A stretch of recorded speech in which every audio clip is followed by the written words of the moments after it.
AI 엔지니어링에 대해서 말씀을 드리도록 하겠습니다. 우선 첫 시작이다 보니까 아무래도 개요라든지 그런 개념 정리 관점이 더 많았고, 그리고 히스토리나 그런 관점에서의 내용도 좀 포함이 되어 있었습니다. 우선 AI 엔지니어링이 무엇이냐부터 한번 제가 검색은 해봤습니다. 보통 개요다 보니까 아무래도 대부분 다 상식선으로 다 알고 계실 겁니다. 거기서 크게 벗어나지는 않았고요. 그래서 AI 같은 경우에는 그대로 읽으면은 인공지능 기술을 설계, 개발, 배표 및 유지, 관리하는 등 모든 과정을 포괄하는 엔지니어링의 분야라고 설명이 되어 있었습니다. 그래서 기술적인 기반을 마련하고 안정적이고 효율적으로 작동할 수 있도록 만드는 것을 목표로 합니다. 그러면은 이 관련된 용어들은 상당히 많이 있잖아요. 그럼 머신러닝 엔지니어링, AI 엔지니어링, 데이터 엔지니어링, 피처 엔지니어링 등등 모델 엔지니어 아주 많은 용어들이 있는데 어떻게 보면은 대략적으로는 구분이 되어 있지만은 결국은 비슷한 의미를 또 상당히 겹치는 내용도 상당히 많이 있었습니다. 그래서 AI 엔지니어링과 머신러닝 엔지니어링을 칼같이 구분하라. 이렇게까지는 설명하기 어려울 것 같고요. 그 중에서 많이 상당수가 겹치지만 그 와중에 주로 목표로 하거나 주로 중점을 두는 그런 포션들이 있었습니다. 그래서 AI 엔지니어링 같은 경우에는 주로 머신러닝 엔지니어링하고 이렇게 많이 비교가 되었는데 머신러닝 같은 경우에는 그런 모델을 만들고 어떻게 학습을 하고 이런 쪽으로 좀 많이 중점이 되어 있다고 하면은 AI 엔지니어링 같은 경우에는 추후에도 설명을 드리겠지만은, 기존의 모델을 가지고 어떻게 더 꾸려갈 것인가, 배포할 것인가, 물론 배포도 또 다른 분야입니다만, 그런 쪽으로 좀 더, 많이 치중이 되어 있는 거라고 생각을 하셔도 될 것 같습니다. 예, 본 교재에서도, 그와 마찬가지로, 쉽게 사용할 수 있는 기본 모델을 사용을 해서 어플리케이션을 구축하는 프로세스에 대한 그런 설명이 많이 있는 것 같았고요. 그래서 간단한 기술로 정교한 방법으로 그리고 어떻게 하면은 사용자들이 잘 사용할 수 있게끔 하는 그런 일련의 과정, 총괄하는 과정을 모두 이렇게 배울 수 있는 그런 책이라고 생각이 들었고요. 어, 이렇게 목차를 한번 보시면은 이런 기본 모델부터 시작을 해서 기본 모델을 이제 어떻게 훈련하고 샘플링 하는지뿐만 아니라 그런 이렇게 기본 모델을 만들었을 때 그런 어떻게 평가를 할 것인가 이 평가하는 방법도 상당히 좀 중요한 파트이기 때문에 서두에 있었던 것 같습니다. 네, 그래서 이제 어떻게 이제 신속한 엔지니어링 할 것인가, 그리고 좀 더 개선을 하기 위해서는 어떻게 해야 될 것인가, 그리고 데이터는 어떻게 준비하며 그런 추론에 대한 그런 최적화는 어떻게 할 것인가. 즉, 추론에 최적화라고 하면은 속도나 자원이랑 비용 등등을 어떻게 하면은 좀 더 세이브할 수 있을까 그런 내용들이었습니다. 그리고 아키텍처와 이제 피드백, 결국은 앱 어플리케이션을 쓰는 사람들이 있을 텐데 그 어플리케이션을 쓰는 사람들과의 그런 피드백은 어떻게 받고 그걸 어떻게 개선할 것인가 그런 내용도 포함이 되어 있는 것 같습니다. 그 중에서 저는 1장 펀데이션 모델을 이용한 AI 애플리케이션 구축에 대한 소개를 드리려고 합니다. 그래서 크게 보면은 AI 엔지니어링이 왜 이렇게 곽감을 받게 되었는가부터 시작해서 그러면 이런 엔지니어링을 사용해서 기본 모델을 만들게 되는데 그런 기본 모델을 어떻게 활용할 수 있는가에 대한 그런 사례들이 있었고요. 그리고 스택의 즉 배포라든지 스택이라고 하면은 아마 배포라든지 만든 후에 이후의 과정을 또 같이 포함을 하게 되는데 그런 총괄적인 과정에서의 AI 엔지니어링이 무엇인가 그리고 어떻게 흘러왔는가에 대한 내용을 주로 담고 있습니다. 네, 그러면 일장을 시작하도록 하겠습니다. 예, AI 엔지니어링 같은 경우에는 우선은 언어 모델이 있는데 아주 기본적인 언어 모델인데 이러 같은 경우에는 사실 역사도 좀 오래됐습니다. 최초 시작한 거는 상당히 오래됐는데 이때는 아주 국소적인 언어 모델이 만들어졌습니다. 그런데 이게 점점 발전하면서 일부 이제 대규모 언어 모델 즉 신경망을 이용하거나 혹은 트랜스포머 등을 활용해서 그런 대규모 언어 모델이 만들어지고 있었고, 그리고 최근에는 저희가 이제 많이들 이제 뭐 GPT라든지 많이 활용하고 있는 그런 기본 모델 순으로 이렇게 발전을 해 왔습니다. 그래서 기본 모델 같은 경우에는 결과적으로 보면은 대규모의 그런 파라미터를 가지고 범용성도 내포를 하면서 멀티모달 기능까지도 있는 그런 모델이라고 보시면 될 것 같습니다. 그래서 먼저 말씀을 드리면은 이런 기본 모델을 활용을 해서 우리가 최종적으로 우리가 하고자 하는 그런 어플리케이션 목적에 맞게끔 어떻게 파인 튜닝, 개선, 레그 등등을 할 것인가를 본 교재에서 다룰 예정입니다. 그래서 AI 애플리케이션 같은 경우에는 과거에는 아주 조금 국한된 스토리가 많았습니다. 즉, 뭐 그렇지 않은 경우도 있겠지만은, 주로 이제 하나의 기능 위주로 이렇게 흘러갔습니다. 그래서 일부 추천 시스템을 만든다, 뭐, 어노말리 디텍션을 만든다, 뭐 예측 모델을 만든다, 이렇게 하나하나 모델을 만들었다고 하면은, 현재는 그것을 다 총괄해서, 하나의 모델로, 그리고 대규모 모델로 만들어서 그런 범용성과 확장성을 가지는 그런 어플리케이션이 만들어지고 있고요. 그래서 이렇게 만들어지게 되면은 결국은 손쉽게 저희가 활용을 할 수 있게 됩니다. 즉 사전 학습 모델을 이용해서 추후에 손쉽게 내가 하고자 하는 그런 역할을 할 수 있는 모델을 만들 수가 있고, 이에 따라서 그런 모델만은 아니지만은 그런 모델 위주로 만드는 그런 머신러닝 엔지니어링과 달리 이렇게 어떻게 확장성을 가지고 확장을 할 것인가를 추가로 더 고민을 하는 이런 AI 엔지니어링에 대한 그런 곽강이 이렇게 많이 올라갔다라고 이해를 하셔도 될 것 같습니다.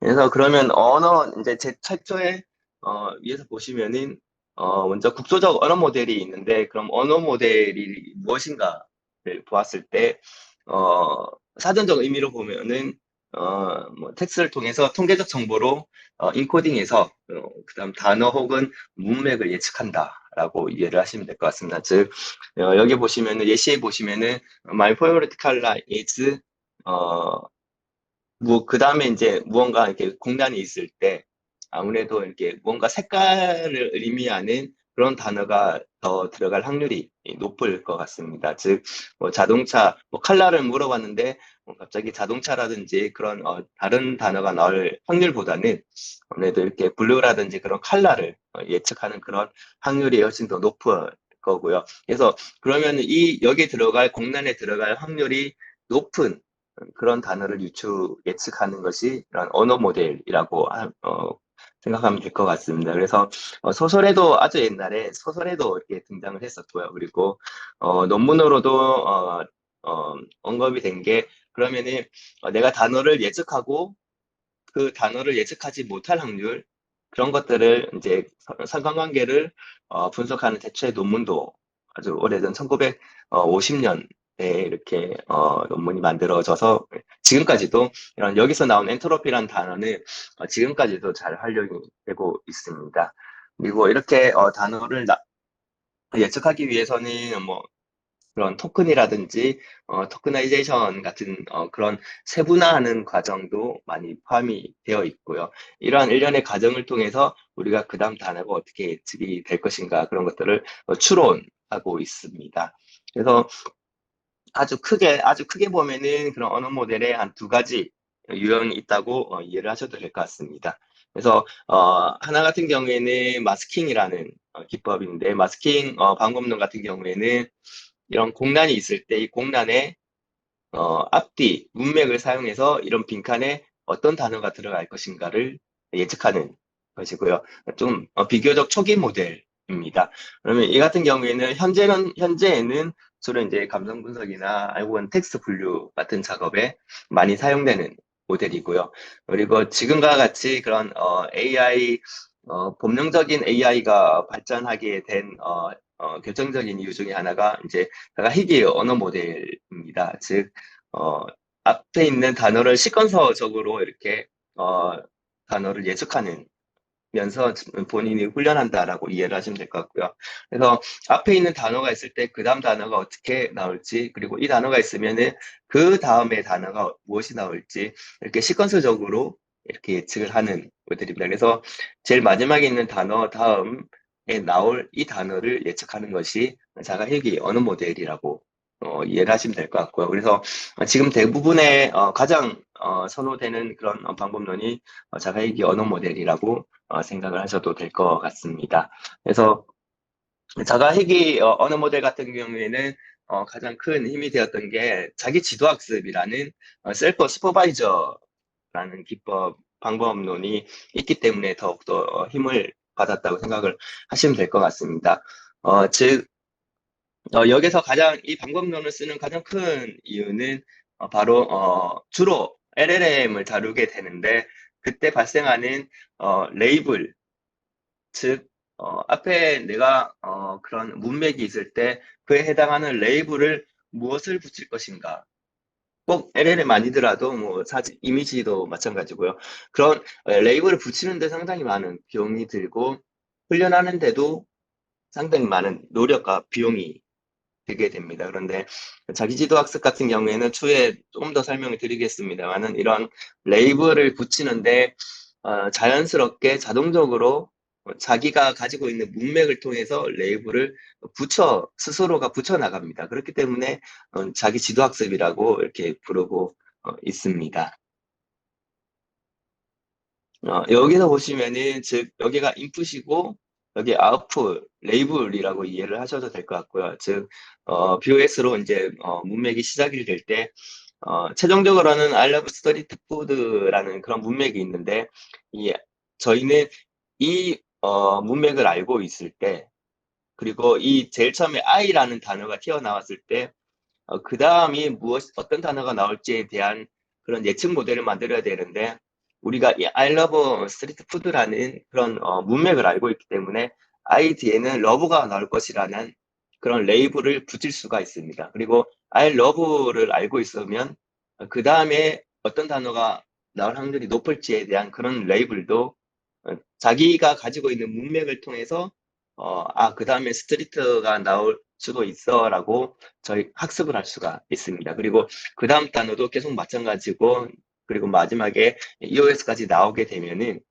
어, 이미 이 짧은 문맥에서도 레이블을 가진 몇 개의 이렇게 훈련할 수 있는 테스트 셋이 만들어졌습니다. 그렇기 때문에 이런 식으로 해서 기본적인 언어 모델에서 어, 특별히 우리가 레이블을 붙이기 위해서 노력하지 않아도 어, 뭐 인터넷이고 자료고 데이터고 상당히 많은 그런 빅데이터 속에서 이런 문맥들을 쫙 학습을 하면서 이 단어, 이 문맥 다음에는 이 단어가 나올 거야, 이 토큰이 나올 거야. 그렇게 예측을 할 수 있기 때문에 이미 그런 방대한 자료만 있다고 하면은 자기 스스로가 학습을 진행을 할 수가 있습니다. 그렇기 때문에 기본적인 작은 소규모 언어 모델에서 대규모의 언어 모델로 발전을 할 수 있는 결정적인 계기라고 이유라고 이해를 하셔도 될 것 같습니다.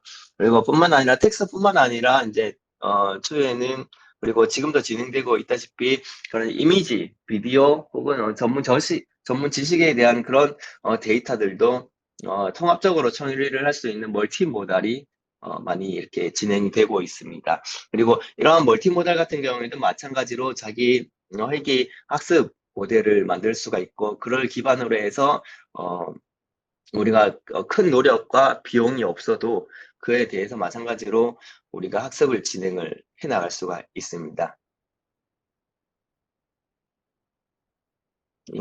그것을 이제 그에 대한 가장 기본적인 방법론을 이제 클립이라고 부르는데, 클립 같은 경우에는 그런 인터넷 혹은 그런 데이터 속에서 이미 이미지와 텍스트가 정답이 레이블이 붙여져 있는 혹은 붙일 수 있는 그런 데이터 쌍을 찾아서 훈련을 진행을 합니다. 그 방법론을 클립이라고 부르고, 이 클립이라는 방법론을 기반으로 해서 저희가 아는 많은 생성형 멀티모달 모델을 생성을 해낼 수가 있습니다.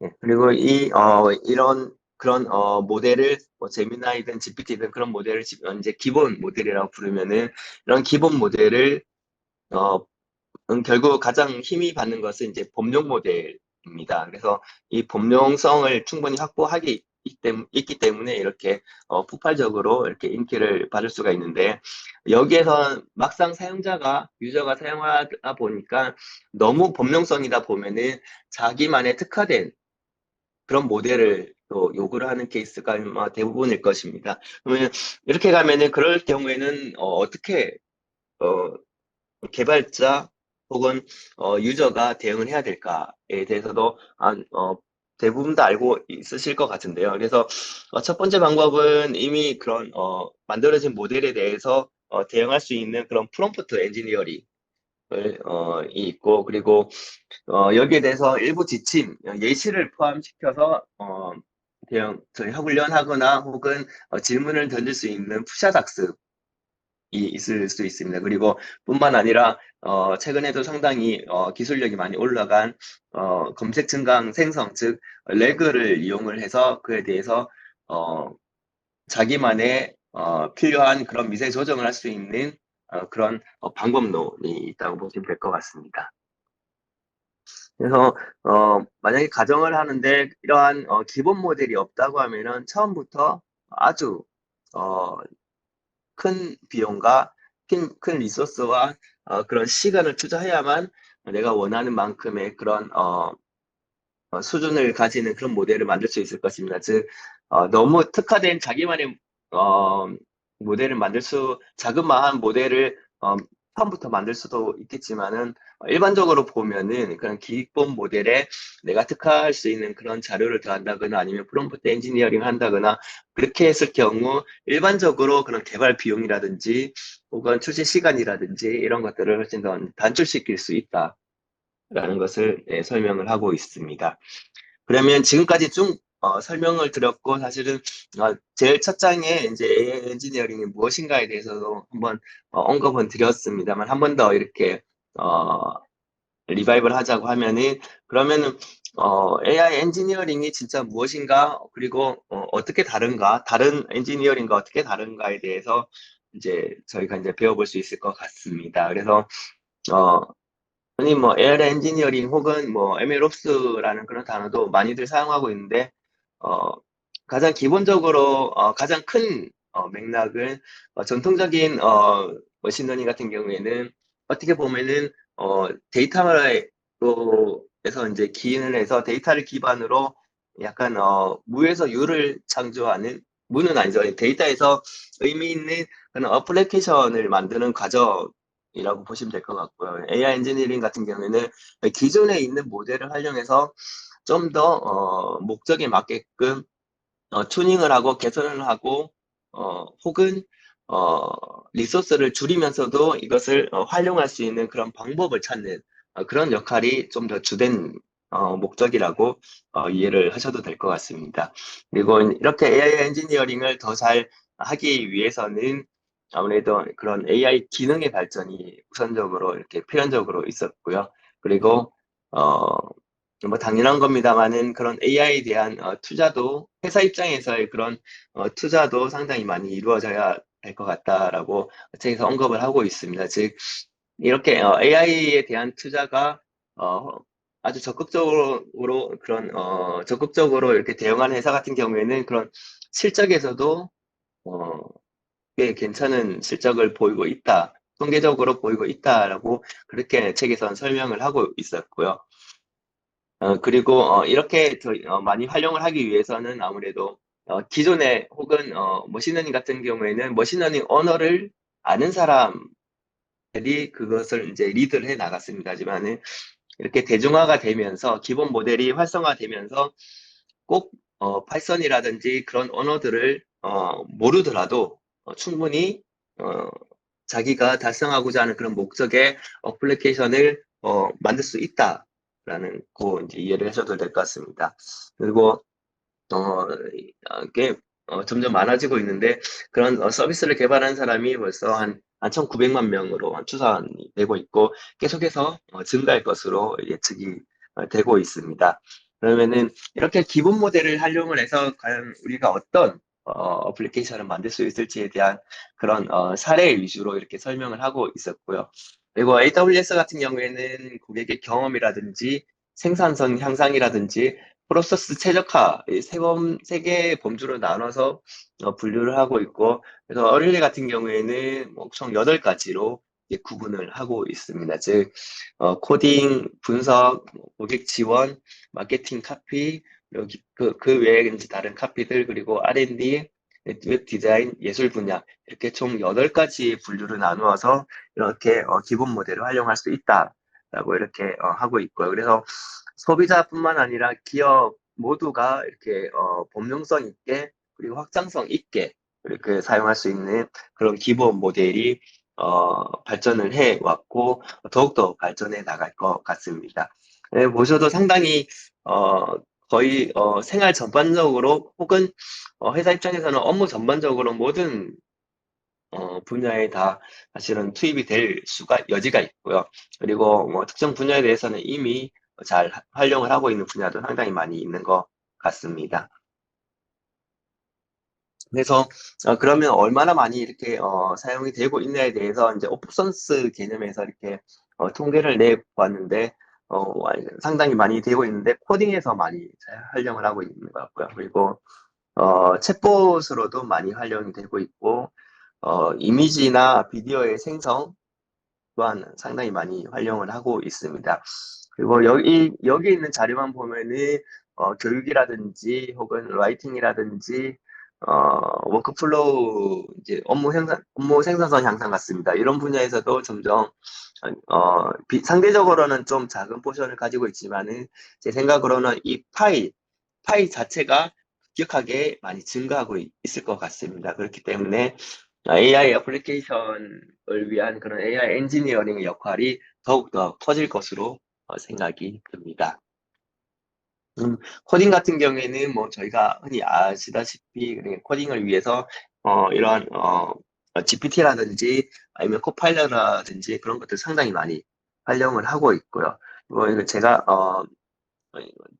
저도 못 본 건데 여기서 배운 건데 이제 스크린샷 투 코드라는 것도 있는 것 같습니다. 뿐만 아니라 LG 사람들이 많다 보니까 LG에서도 자체적으로 또 코파일럿을 이제 준비를 하고 있는 걸로 알고 있고요. 그래서 코딩 이제 거의 노 코딩 수준으로 물론 코딩을 알면 훨씬 더 활용을 잘 하겠지만은 이제 추세가 점점 노 코딩 쪽으로 많이 흘러가고 있는 것 같고 그렇기 때문에 이제 반드시 코드를 아주 빠삭하게 알지 못해도 어느 정도만 알고 있어도 우리가 충분히 하고자 하는 것을 다 만들 수 있도록 그렇게 많이 도와주고 있는 것 같습니다. 예, 그리고 웹 쪽에서 웹 서버 쪽에서도 상당히 많이 활용을 하고 있는 것 같고 그리고 문서 작업에도 많이 활용이 되고 있고 특히 번역 쪽에서도 상당히 많이 활용을 하고 있는 것으로 제가 알고 있고요. 그리고 이미지라든지 비디오를 제작할 때도 당연히 많이 활용을 하고 있고 뭐 미드전이라든지 뭐 그런 이미지에 특화된 모델도 있고 이제는 그런 기본 모델에서도 상당히 이미지를 잘 만들어 주고 있고 뭐 저도 많이 활용을 하고 있습니다. 예, 글쓰기에도 당연히 많이 활용이 되고 있고 글쓰기 같은 경우에는 주로 뭐 당연히 그 GPT라든지 제미나이라든지 그런 쪽으로도 많이 을 통해서도 많이 쓰고 있는데 이제는 그 내부적으로 마이크로소프트에서 하는 그런 워드라든지 PPT 자체에서 큰 어플리케이션 자체 기존에 존재하는 그런 어플리케이션 자체에서 코팔렛처럼 들어와서 그 쓰기를 도와주는 그런 쪽으로도 점점 기술이 개발해 나가고 있는 것 같습니다. 그리고 교육 분야에서도 아직 많이 활성화는 안 된 것 같지만은 점점 이제 교육 쪽에서도 이렇게 그런 AI를 활용하고자 하는 혹은 AI 교과서까지 나오고 있는데 그런 쪽으로도 점점 확대 전개될 것 같고요. 그리고 대화형 보업 같은 경우에는 주로 뭐 상담이라든지 뭐 안내라든지 이런 쪽으로 이미 많이 사용이 되고 있는 것 같습니다. 그리고 여기서는 이제 동료나 비서 등의 역할도 가능하다라고 했는데 아마 그런 점점 발전하게 되면은 동료나 비서의 역할도 충분히 의미 있게 소화할 수 있는 그런 어플리케이션이 나올 것 같습니다. 그리고 정보의 통합 분야도 많이 좀 활용을 하고 있습니다. 저도 뉴스 크롤링을 해서 이렇게 주변 사람들한테 이렇게 메일 서비스를 하고 있는데, 이와 같은 경우는 메시지나 뉴스나 자료 등등을 이제 통합하고 요약하고 이것을 이제 뭐 사용자들에게 좀 더 인터페이스적으로 좀 더 요약본을 주게 되면은 많이 활용을 하고 있는 것 같습니다. 그래서 정보 통합 분야도 실무적인 입장에서 봤을 때는 상당히 의미 있는 그런 어, 사용 사례라고 이렇게 생각이 됩니다. 그리고 데이터의 조직화라든지 혹은 워크플로우 자동화라든지 이런 쪽으로도 점점 많이 활용이 되고 있는 것 같습니다. 그래서 이렇게 이제 구축할 때 고려사항이 있는데 결과적으로는 빠른 변화의 속도가 중요한 것 같습니다. 즉 지금 있는 이게 어떻게 보면 상대성인 것 같습니다. 워낙 사회가 빨리 변하고 이런 AI 기술이 빨리 변하다 보니까 뭐 예를 들면은 AI 서비스를 활용하면 비용이 비싸기 때문에 내가 자체 개발했는데 세상이 워낙 빨리 변하다 보니까 어느새 AI 서비스 구독이라고 표현하면 그런 구독료가 확 싸져버린 거예요. 그렇게 되면은 내가 적당한 비용으로 자체 개발했는데 더 잘할 수 있는 AI 그런 구독 서비스가 의 비용이 원래는 비쌌지만은 그 가격이 워낙 저렴해져 버려가지고 이게 또 역전되는 케이스도 있고요. 그렇게 빠른 AI 기술이 특히 빠르게 진행이 되는 것 같습니다. 그래서 이런 걸 잘 캐치해서 잘 판단을 해야 될 것 같고요. 그리고 두 번째는 현재 이런 AI가 규제나 법률이 아직까지는 좀 미양립됐고 어떻게 바뀔지 수시로 뭐 이렇게 정책이 왔다 갔다 하는 것 같은데 보고 있으면은 그런 것들도 잘 캐치를 해가지고 대응할 수 있어야 될 것 같습니다. 그리고 이것은 장점이자 단점인 것 같은데 아마 저희 같이 이제 소수로 움직이는 그런 것 같은 경우에는 훨씬 더 좀 장점이 될 수도 있을 것 같은데 이게 반대로 독이 될 수 있는 게 뭐 구글이라든지 뭐 마이크로소프트 같은 경우에는 본인이 가지고 있는 거 서비스에 적은 인력만 투입해서 그 안에 자체적인 서비스를 더 이제 구축을 해버리면은 내가 이미 밖에서 벤처로 이렇게 잘 만들고 있었는데 그 산업이 한 방에 죽을 수도 있을 것 같습니다. 즉, 이런 명언도 있었던 것 같습니다. 제가 듣기로는 구글에 대항하면은 즉시 죽고, 예, 구글에 어, 이렇게 복종을 하면은 서서히 말라 죽는다. 즉, 이런 명언도 있었는데 거의 맥락이 비슷한 것 같습니다. 즉 이렇게 대형 대기업 서비스에서 벤처들이 하는 그런 기능을 하나 두 개 넣어버리면은 그런 벤처로 이렇게 먹고 사는 기술들이 한 방에 다 죽어버린 그런 케이스도 상당히 좀 많이 있을 것 같습니다. 뭐 일정 캘리너라든지 번역은 뭐 대기업이 더 잘했네요. 예. 요 보면서 예전에 떠오른 게 애플이 처음 나왔을 때 애플 애플에서 지원 안 하는 그 기능을 아이폰에서 그러니까 아이폰이 처음 나왔을 때 아이폰이 지원 안 하는 기능을 이제 막 그 탈옥해가지고 막 제공하고 막 그런 게 있었거든요. 예, 그거 몇 예, 년 지나니까 다시 다 들어가더라고요, 아이폰에. 그리고 예, 그 예. 앱들 다 망하고 그렇죠, 그렇죠. 그런 거 비슷한 것 같아요. 예, 맞습니다, 맞습니다. 그래서 그게 완전히 뭐 대기업의 뭐 능력이라면 능력이지만 참 저 입장에서 봤을 때 상당히 좀 무서운 거기 때문에 무서운 기능인 것 같습니다. 그래서 이런 추세도 눈치도 잘 보면서 이렇게 좀 서비스를 좀 만들어야 될 것 같습니다.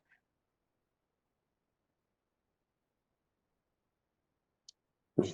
그리고 AI 엔지니어링 같은 경우에는 어떻게 구성이 되어 있나에 대해서 포괄적으로 의미해서 이렇게 구성을 해보면은 어, 처음에는 인프라스트럭처가 될 것 같습니다. 네, 인프라를 구축하는 그런 과정인데 그런 모델이라든지 혹은 모델링이라든지 혹은 데이터와 컴퓨터 관리 등을 이렇게 어우를 수 있는 그런 기능 그런 구성이 하나가 있을 것 같고요. 그리고 두 번째는 그런 걸 기반으로 해서 모델을 개발하고 튜닝하고 데이터셋 엔지니어링을 하는 그런 프레임워크가 또 하나의 파트가 될 것 같고요. 그리고 그것을 더 잘 하기 위해서 고객이 더 잘 사용할 수 있게끔 혹은 그런 고객의 반응을 피드백을 받을 수 있게끔 하는 그런 평가 프로세스, 프로젝트 엔지니어링 관련 과 뿐만 아니라 그런 고객한테 줄 수 있는 그런 인터페이스라든지 이런 분야에 대해서도 크게 총 세 개로 나누어서 즉 이거는 꼭 AI 제가 생각했을 때는 뭐 AI 엔지니어링 국한된 건 아닌 것 같고요. 그런 이런 AI 관련된 것을 하는 전반적인 모든 과정이 다 비슷한 것 같습니다. 즉, 데이터라든지 리소스를 확인을 하고, 그거를 기반으로 해서, 기본적인 모델을 만들고, 그 모델을 어떻게 하면은 더 잘, 고객한테 전달할 수 있을까를 고민하는 전반적인, 구성이라고 보면 될 것 같습니다. 이건 꼭 AI 엔지니어링에 꼭 국한된 스토리는 아닌 것 같습니다. 그래도 일련의 과정이 있다라는 것을 알고 내가 진행하면 더 잘 될 것 같고요. 그리고 이 교재에서는 이렇게 보면은, 한 2023년쯤 됐을 때 이제 급격하게 올라갑니다. 즉, 디퓨전이라든지, GPT라든지 요때 생겨가지고, 아마 그런, 사용하는 그런 스택이 상당히 많이 올라가게 되는데, 제일 밑에 파란색이 처음에 설명드렸던 인프라 스택처입니다. 여기는 뭐 올라가긴 했지만 비율로 보면은 좀 클 수도 있겠지만은 절대적인 양에 봤을 때는 어, 그렇게 크게 많이 올라가지는 않은 것 같고요. 반면에 그런 모델이라든지 어플리케이션이라든지 혹은 AI 엔지니어링이라든지 이런 분야에서 훨씬 더 많이 계산이 오른 그런 니즈가 많고 투입되는 그런 스택이 많이 된 것 같습니다. 그러면은 기존에 있는 반복된 또 설명인 것 같은데요. 기존에 있는 머신러닝하고는 또 어떻게 다른가? 머신러닝 엔지니어링과 어떻게 다른가 했을 때 크게 봤을 때는 머신러닝 같은 경우에는 어, 기, 최초 없었던 데이터를 기반해서 우리가 이제 모델을 만드는데 AI 엔지니어 같은 경우에는 그런 기존에 있는 모델에서 더욱더 이제 범용성이라든지 확장성을 가지는 그런 모델로 발전을 시키는 거다라고 이해를 하시면 될 것 같고요. 그리고 규모로 봤을 때도 머신러닝의 엔지니어링보다는 훨씬 더 대규모 큰 모델, 초대규모의 그런 모델을 다룬다라고 이해를 하셔도 될 것 같습니다. 뿐만 아니라 그런 주로 AI 엔지니어링 같은 경우에는 멀티모달 쪽으로 많이 진행이 되고 있다 보니까 그런 개방형 출력이라는 그런 특성을 가진다는 것도 저희가 좀 머신러닝 엔지니어링하고 좀 다른 분야다. 다르다기보다는 다소 차이가 난다라고 이해를 하시면 될 것 같습니다. 이거는 뭐 제가 간단히 이렇게 좀 그려봤는데 아주 러프하게 그려봤을 때 머신러닝 같은 경우에는 이렇게 모델의 정확도를 개선하고 이 개선된 모델을 이제 컨텐츠에 이제 내재하는 그런 거 위주로 진행된다고 하면은 AI 엔지니어링 같은 경우는 기존 모델에서 뭐 파인 튜닝 될 수도 있고 레그가 될 수도 있고 뭐 프롬프트 엔지니어링 될 수가 있는데 이렇게 순환을 하면서 아주 큰 모델을 컨텐츠에 내재하거나 혹은 독자적인 앱을 배포를 하는데 여기 있어서 가장 중요한 것은 개방형이고 그리고 사용성을 개선된 그리고 주로 이제 LLM 혹은 멀티모달 위주의 그런 아웃풋이 된다라는 것을 여기서는 이해를 하시면 될 것 같습니다. 그리고 초에 뭐 여기서는 안 다루지만은 상당히 중요한 분야 중에 하나가 그런 워낙 대규모와 초대규모다 보니까 그런 리소스가 많이 들어갑니다. 그래서 여기서 중요한 것은 얼마나 빨리 고객한테 이런 결과 아웃풋을 줄 것인가와 그리고 리소스를 어떻게 하면은 최대한 줄일 것인가에 대한 그런 니즈도 상당히 많이 중요한 그런 분야라고 생각을 하셔도 될 것 같습니다. 그래서 그런 모델을 적용하게 됨에 따라서 그럼 우리가 일부 어떻게 해석하고 AI 엔지니어링은 니어들은 어떤 역할을 할 것인가라고 했을 때 그중에 일부는 프롬프트 엔지니어링도 상당히 좀 중요하게 됩니다. 즉 레그 또한 여기서는 이제 프롬프트 엔지니어링 한 분야라고 이렇게 설명을 하고 있는데, 컨텍스트 입력으로 성능을 개선할 수 있는 그런 수도 있고요. 하지만 어, 이 같은 경우에는 비교적 심플하거나 혹은 일반적인 내용일 때 좀 많이 개선이 된다고 설명을 하고 있고, 좀 더 복잡하거나 어려운 것 같은 경우에는 파인 튜닝이나 이제 추론을 최적화를 통해서 그것을 좀 더 개선을 해야 된다라고 설명을 하고 있습니다.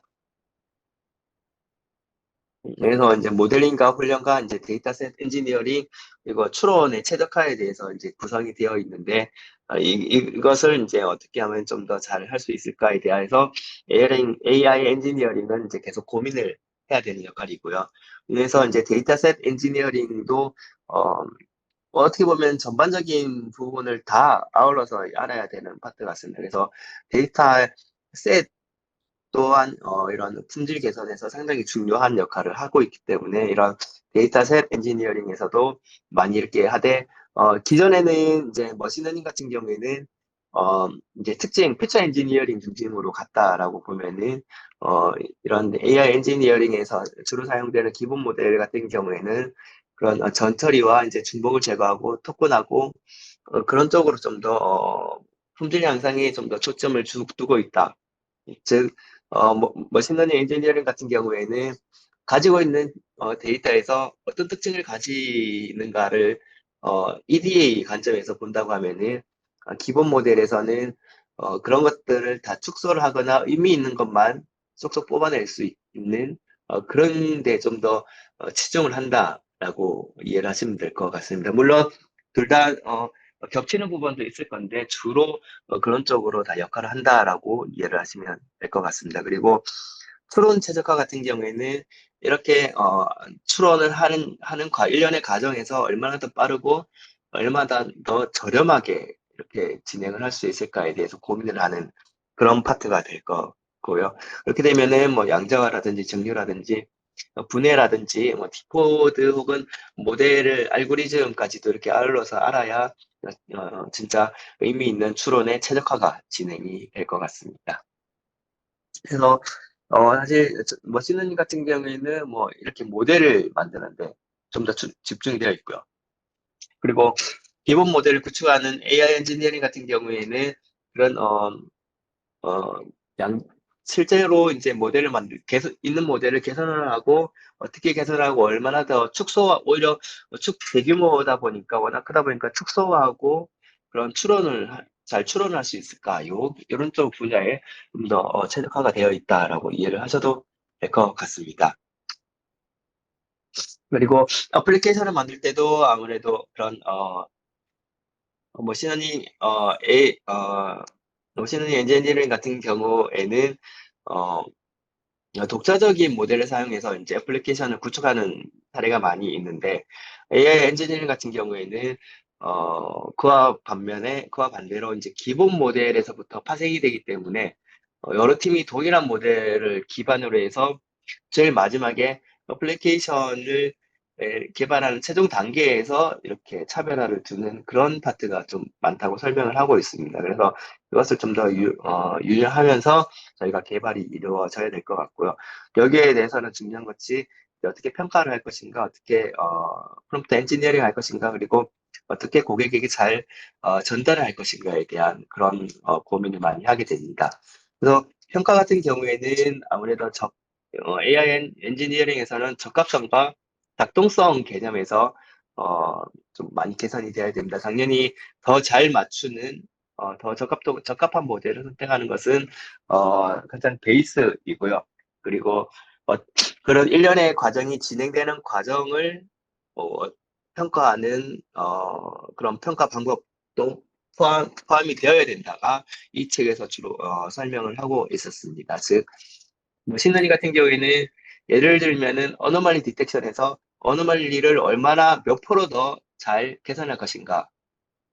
여기서는 적합성에 해당할 것 같고요. 근데 AI 엔지니어링 같은 경우에는 이러한 과정에서 예를 들면은 아까 추론의 최적화와 같이 얼마나 많은 리소스를 포함을 하는가 혹은 이게 평가 중에 어려운 것 중에 하나가 수치로 딱딱 떨어지는 분야가 아니라 주로 LMN 같은 경우에는 어떻게 프롬프트 하느냐, 즉, 뭐, 내가 밥을 먹었어, 무엇을 이렇게 어수만 바뀌어도 결과가 달라지기 때문에 그러면 어떻게 이렇게 정답이 모호한 것을 평가를 할 것인가 그런 일련의 과정을 작동성을 또 평가를 해야 됩니다. 그렇기 때문에 좀 더 평가에 대해서 어렵지만은 반드시 또 넘어야 할 산이라고 생각이 되고요. 그렇기 때문에 이 두 가지 목표를 유념을 하면서 저희가 진행을 해야 될 것 같습니다. 그리고 프롬프트 엔지니어링 같은 경우에는 뭐 중요성은 뭐 강조 안 해도 워낙 잘 아실 것 같고요. 뿐만 아니라 여기는 포함이 돼서 레고까지 포함이 되기 때문에 뭐 이러한 기법을 이용을 해가지고 저희가 좀 더 개선을 해야 되는 것 같습니다. 그리고 AI 오케스트레이션이라고 해서 그런 워크플로우를 기존의 워크플로우를 어떻게 하면 더 잘 이렇게 물 흐르듯이 잘 이렇게 하고 그런 워크플로우와 최적화 또한 그런 추론의 최적화와 이어져서 그런 리소스를 줄이고 시간을 단축할 수 있는 그런 그렇게 활용이 될 수도 있기 때문에 그런 전반적인 그리고 AI 엔지니어링 자체가 가면 갈수록 점점 복잡해지는 것 같습니다. 그런 플로우가 그래서 그런 플로우를 잘 짜는 것 또한 AI 엔지니어링이 해야 될 그런 잡 중에 하나라고 생각이 됩니다. 그리고 당연히 인터페이스 측면에서도 잘 고객에게 잘 전달을 해야 될 것 같고요. 예, 그렇게 되면은 사실 뭐 더 중요합니다. 이거는 AI 엔지니어링과 비교를 해서 이렇긴 하지만은 그냥 꼭 AI 엔지니어링이라기보다는 그냥 추세인 것 같습니다. 그리고 더 기존에 있는 것보다 대부분의 역할에서 다 이렇게 중요해지고 있는 시점이라고 보시면 될 것 같습니다. 그리고 이 교재에서는 풀스택 엔지니어링하고도 좀 비교를 하고 있습니다. 즉, 풀스택 엔지니어링이라고 하면은 어, 그 주로 이제 모델을 개발한다기보다는 이것을 앱으로 어떻게 잘 인터페이스와 연계가 좀 더 많이 된 그런 엔지니어링이라고 보시면 될 것 같고요. 그럼 즉 웹 애플리케이션의 프론트엔드와 백엔드를 모두 다룰 수 있는 그런 소프트웨어 엔지니어라고 이해를 하시면 될 것 같습니다. 즉 사용자하고 가장 좀 접점이 높은 역할을 한다고 이해를 하셔도 될 것 같고요. 그러면은 계속 강조했던 게 그러면 기존에 있는 모델을 떻게 하면은 좀 더 추론을 잘할 수 있는 모델로 목적에 맞는 모델로 개선을 하고 고객한테 더 잘 전달할 수 있도록 한다라는 게 AI 엔지니어링인데 그러면은 이 말단에 있는 풀스택 엔지니어링하고는 또 어떻게 다른가도 이렇게 비교를 해보면은 그래서 어떻게 보면 겹치는 부분이 상당히 많이 있습니다. 그런데 여기서 설명하는 것 중에 하나가 물론 트랜지셔널 머신러닝 기법 엔지니어링하고는 좀 비교를 많이 하고는 있습니다만은 이 그림에서만 보면은 기존에는 데이터에서 모델을 만들고 그 모델을 기반으로 해서 서비스라든지 컨텐츠라든지 프로덕트를 만들어 왔습니다. 근데 포스터 엔지니어링의 혹은 AI 엔지니어링적인 측면에서 봤을 때는 기존에 모델이 있기 때문에 먼저 첫 모델을 내 목적에 맞게끔 변형을 시켜서 이렇게 프로젝트를 먼저 만들어 버릴 수가 있습니다. 그리고 이 프로젝트에다가 데이터와 모델을 이렇게 추가를 시키면은 오히려 역순으로 가면은 더 빠르게 그 제품의 가능성을 판단을 하고 그 판단이 옳다고 생각되면은 그 이후에 데이터라든지 모델링 할 수 있는 인적 자원이라든지 그런 것을 투입을 할 수 있는 그런 역순으로 모델을 또 개발을 해볼 수가 있습니다. 이렇게 할 수 있는 가장 큰 이유는 기본 모델, 즉, 뭐, 예를 들면 GPT라든지 제미나이라든지 그런 우수한 기본 모델을 빠르게 그리고 편하게, 편리하게, 우리가 이용을 할 수 있기 때문에 이렇게 역순으로도 뭐 고민을 해볼 수가 있다라고 생각하시면 될 것 같습니다. 물론 이렇게 글자는 많이 있습니다만 여기서 보시는 제가 설명드린 이 그림이 가장 핵심인 주제 내용이라고 이해를 하시면 될 것 같습니다. 예. 그래서 뭐 일정이다 보니까 아무래도 그런 개요라든지 히스토리라든지 개념에 대한 그런 설명이 많이 포함이 되어 있었고요. 아무래도 추후에 이제 저희가 진행이 될수록 좀 더 복잡하고 어려운 예, 그런 내용들이 포함이 될 것 같습니다. 그래서 실질적으로 그런 모델을 어떻게 개선할지와 그 최종 사용자한테 어떻게 잘 전달할지, 그리고 리서스를 얼마 어떻게 하면은 좀 더 줄일 수 있을지에 대해서 아마 이제 계속해서 저희가 같이 공부를 해 나갈 수 있을 것 같습니다. 네, 이상입니다.